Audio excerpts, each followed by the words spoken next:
Xbox nailed this update. Did Hellblade 2's release date leak? Here's Microsoft's next move. Get ready for another Xbox controller. Let's discuss. What's up, guys, and welcome back to Xbox Ready, the YouTube channel that is constantly working to keep you up to date on all things Xbox. Whether you're an old fan or you just got a new Xbox, you're new to the Xbox ecosystem, I'm here to help you out. First up, let's talk about Redfall. Now, at this point, I'm sure you've heard a lot of stuff about Redfall. And what I'm about to say should be considered first impressions. I did get a review copy, but I got it kind of late, so I've only played a few hours on top of the 1 hour or so I got at the gameplay preview in March. Do not take this as a full review. There are plenty of those out there.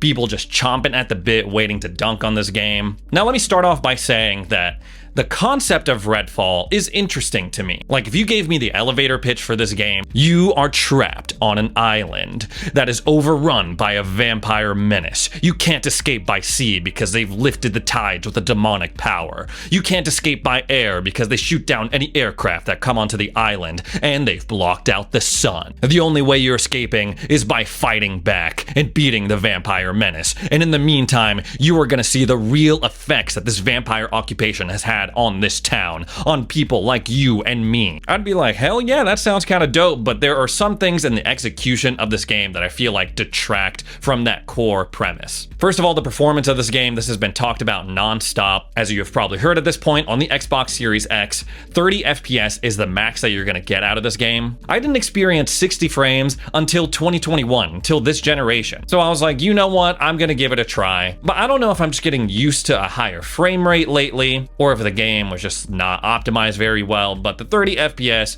kind of disorienting. There was one point where I was running up and down these stairs and I was circling. It was just blur. It was just like a complete blur. The graphics seemed to be a little more stylized, a little more cartoonish, but it's still like, it's not as sharp or dynamic as I think it should be. For example, the first thing that you do in this game is escape this ferry that has capsized because the vampires has lifted up the seas. They've lifted up the tides like some demonic Moses, and you get to leave that and see the tide suspended in the air. It could have been a really cool moment that demonstrated the power that these vampires have and the crazy situation that you're in. But there was something about it that wasn't quite as cool as it should be. And then I walked just a little bit farther and there was this truck with the Redfall City logo on it, and it was completely blurry, like the textures hadn't loaded in. That kind of broke my immersion in the moment, I guess. A lot of people are critical about the world of Redfall and that it seems a little empty. You can make the argument that yes, it seems a little empty as you're going from mission to mission, but I am personally sold on the world design of Redfall. A creepy New England town where you can be walking around and then all of a sudden you hear a vampire whispering something crazy in the right of my headphone. And those kinds of moments, I see the potential of this game. It made me kind of go crouch and look around for this vampire. But then you fight the actual vampire yourself and it's like, okay, they're not as threatening. I just take out my UV light, I petrify them, I blow him up with my fist. There were moments when the combat was really humming along, it felt like. I was, had my sniper rifle out, getting headshots, teleport onto a roof, throw my lance that electrocutes everyone, and then I'm shooting some more. Vampires come up to me, petrify them, boom, punch them. But then there were times where it felt not so cool, like when I was fighting this vampire who was a mini boss, and then all of a sudden she lost aggro on me for some reason, and then just turned around, faced the wall, and had little question marks like she was looking for me. I was like, what is going on? And the story itself is kind of like, whatever, I don't really care about it, right? It's mostly told through notes, or when you accept a main story mission, it plays like a little comic book cinematic. Overall, fighting the vampires in this game wasn't exactly thrilling in my opinion, which is a problem when the whole point of the game is killing vampires. At the gameplay preview, I went into this vampire nest and it was like, here's your objective for this nest. And I was like, okay. And when I went to go try to back out of it, it wouldn't back out. I had lost the use of the B button, which meant I couldn't crouch or slide. And it happened to me again when I was playing this just the other day. So I was like, you know what?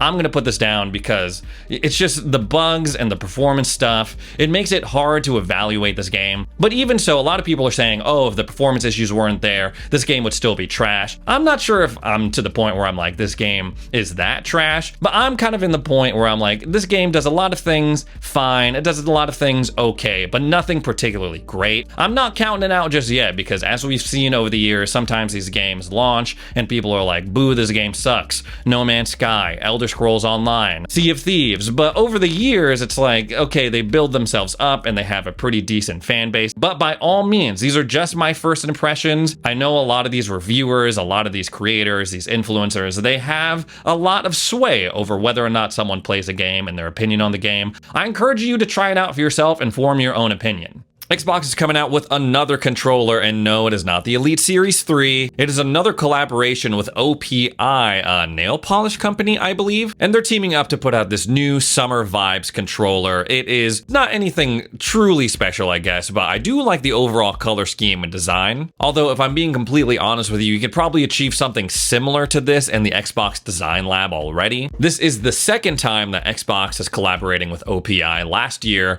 they did a collaboration, but there was no controller or accessory involved. OPI put out a line of gaming-themed nail polish. This controller is set to debut on May 9th and is available for $70. Very bright, very summery, almost looks like sherbet ice cream or like a creamsicle kind of vibe. Not as cool as the custom controllers they're dropping in the design lab for Redfall. I know what people in the comments are gonna say, and I've made this joke a few times myself. Xbox has more controllers than they do first-party games. Like, the fact that they're putting out these controllers and doing these collaborations does not prevent them from working on games. Like, they put out this controller, they collaborate with OPI. It doesn't mean that the coalition is going to stop working on Gear 6 or somehow hit a snag in their development process. But if you're interested in this Summer Vibes controller, again, it is available for pre-order right now. It's going to launch on May 9th, and you can order it yourself on the Microsoft Store. Next up, let's talk about this Game Pass ad that they just released on the Xbox YouTube channel. Now, these ads are pretty cool. They did a similar one for the Game Awards just a couple of months ago, and I ended up doing a whole segment on my channel breaking down everything that they showed off in that video, when we could expect it, what kind of games they were. And in this Game Pass trailer they just dropped, they put in some interesting kind of tidbits. It was encouraging for a number of reasons, because when they do these things, they show off games that are either already on Game Pass, like Fallout or Minecraft Legends is on there, and they showed it on this trailer, but games that are coming out soon. That was certainly the case with the trailer that they showed at the Game Awards, and I assume it's the case for this trailer as well, which is very encouraging news for people who are wondering, hey, when's Hellblade 2 gonna release? When's Forza Motorsport gonna release? Because they were both shown off in this trailer. Now, obviously, both of those games do not have firm release dates, and it caused quite the stir at January's Developer Direct that Xbox hosted when Forza Motorsport didn't have a release date. But I am hopeful that their inclusion in this trailer means that we may not know when exactly they're going to come out, but they're at least going to be coming out in 2023. Because again, everything else shown in that trailer has either been released already, Microsoft Flight Simulator, Redfall by the time this video comes out, Minecraft Legends, Sea of Thieves, like mainstays on the Game Pass service. And then there are some games that haven't come out yet, but do have release dates in 2023. They showed off Exoprimal, they showed off Starfield, of course, so it makes no sense to me why they would include all of those games, all set for 2023, and then throw in randomly Hellblade 2 and Forza Motorsport. Now, when exactly they choose to come out with those two games is a whole different story, because obviously it ain't gonna be the first half of 2023. I can't believe it, but we're already almost to that halfway point. It's May, it's gonna be June next month, and pushing them into that second half of 2023, it kind of like makes the schedule a little bit crowded. We know that Starfield, that's coming out in September, and so are they gonna do maybe Hellblade 2 a month before or a month after, and then Forza Motorsport? Where does that all fit in together? What is the most optimal way to release these games? It would be a pretty baller move for Xbox just to go bam, Starfield, bam, Hellblade 2, bam, Forza Motorsport in just back-to-back months, but I'm not sure if it's gonna happen that way. Would they potentially save one of these games for Christmas, like 2023, December-ish? I am not sure, but it makes me more hopeful that we're gonna get an update on the release windows of these games in June at the Xbox Game Showcase. Now, Hellblade 2, I don't know whether it's going to be the savior of Xbox first-party games. I played the first one, and there was a lot of things I liked about it, and there was a lot of things I didn't like about it. The simulation of psychosis, that's a really cool concept. That's really cool. The boss fights, they were pretty awesome as well. Surtur and the freaking Raven guy that teleported around and got really scary and said scary things when you got close to him. That was all cool stuff. The walking around, the like looking up into the sky for these different puzzle pieces in order to move on, that was not fun at all. I felt like I spent more time walking around in that game than I did anything else. Even though the ambiance was cool, even though the sound design was cool, from a gameplay standpoint, there was a large swath of that game that I just did not find very entertaining. But back then, Hellblade was an indie game. It performed above people's expectations, and now with Hellblade 2, there's a ton of expectations. It went from being an indie game to a AAA first-party exclusive title, but I'll be interested to see people's reactions to Hellblade 2 versus that first Hellblade 1, now that Ninja Theory is a first-party Xbox studio. I also think it was perfect timing for Xbox to put this trailer out, because we're trying to get people to look ahead towards the future,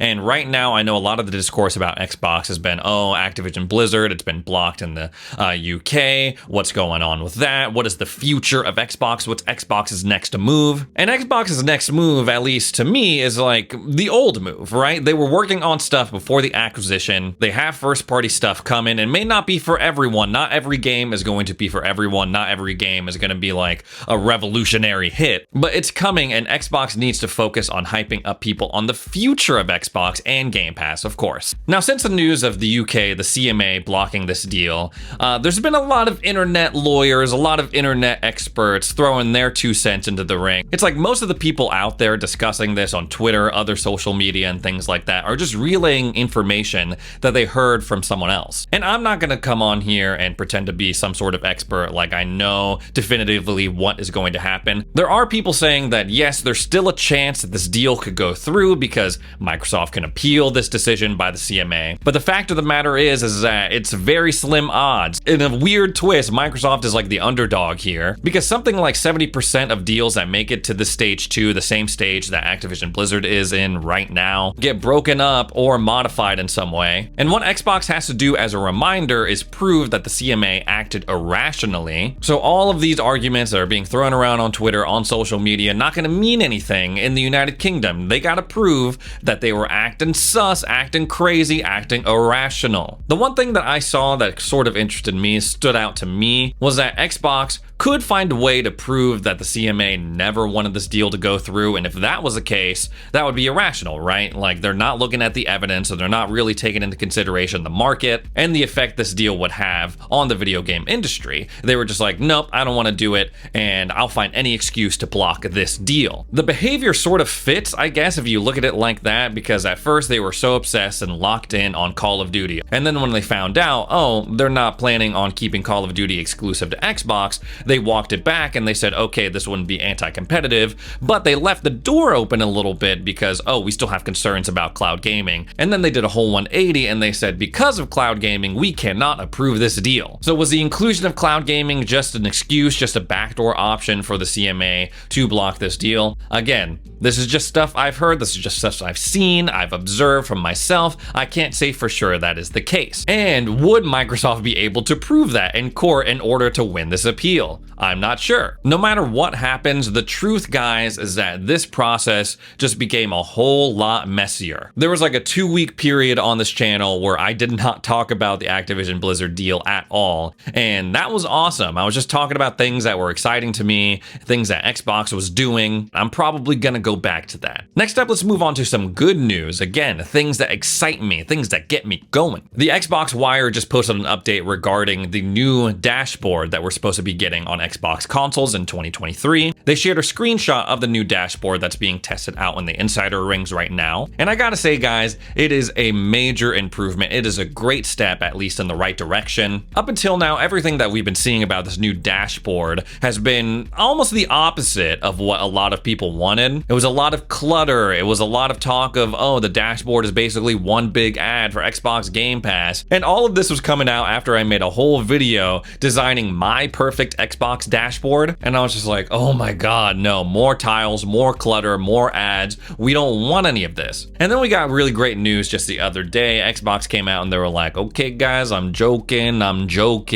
We have heard your criticisms, we have heard your complaints, and we're going to go back to the drawing board and work on them a little bit. What people seem to want, at least what I want, is just less stuff clouding up my dashboard. Xbox has these really cool dynamic backgrounds, and you can upload your own background art. It's a really cool customization feature that they then slap all these tiles over and you can barely see the damn thing. So what I wanted was just less stuff, man. And the screenshot they shared on the Xbox Wire seems to be much more in line with that. They still have the big ass tiles underneath the small gaming tiles that are essentially ads. They're like, hey, you want to buy an Elite Series 2? And I'm a little tired of that. I mean, it's not the most offensive thing ever. Like, it's not gonna make or break my experience on Xbox, but I am of the belief that if you subscribe to the highest service of Xbox, which is Xbox Game Pass Ultimate, and you already have the product, then you should not be shown ads. That's how it works with every other entertainment platform.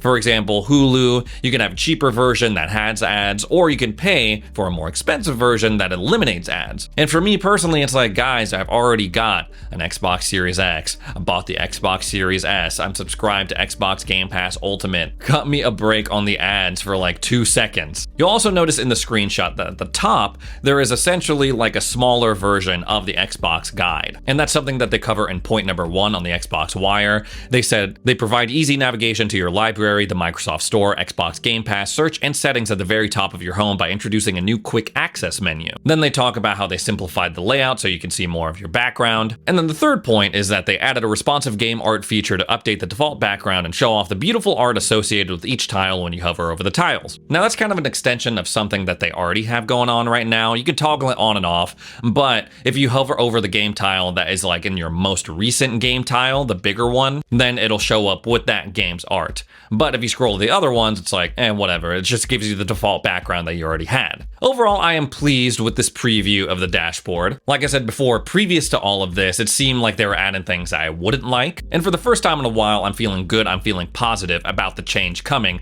to our Xbox consoles. Anyways, guys, that's all the news I have for today. Thanks so much for joining me for another Xbox update, and we'll see you in the next one.